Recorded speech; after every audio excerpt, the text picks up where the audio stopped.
Every time I zoom into a North Korean island on Google Earth, it feels a bit wrong. I do so knowing that almost all of the people who live in that country wouldn't be able to do the same, cut off from the very same internet most of us have come to take for granted.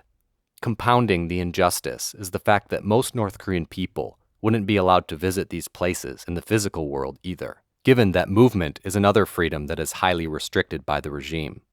And yet, I am able to think casually about maybe someday visiting all these random islands I explore virtually. With all that in mind, I focus my gaze on a modest-sized island just outside the increasingly impermeable North Korean border. An island that might as well be a world away for North Koreans, but in physical terms is only about 5 kilometers away in the estuary of the Yellow Sea.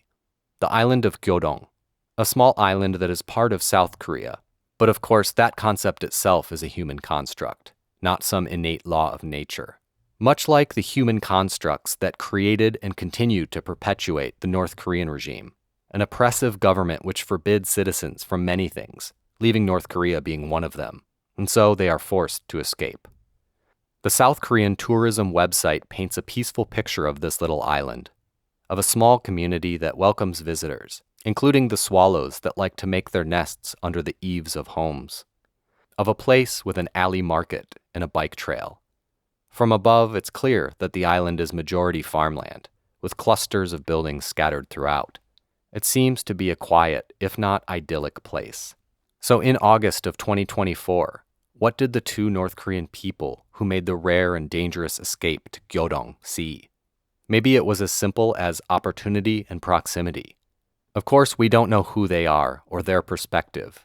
One was unsuccessful in escaping, and the other is likely anonymous and starting the process of assimilating to a new South Korean life. And in that life, now they will be able to do what I'm doing, zooming into islands virtually, following whatever thread the internet reveals, even visiting them in person if the intrigue matures into something more. But I can't imagine what it's like to have the world open up to you with the knowledge that your friends and family back home do not have the same freedoms as you do now.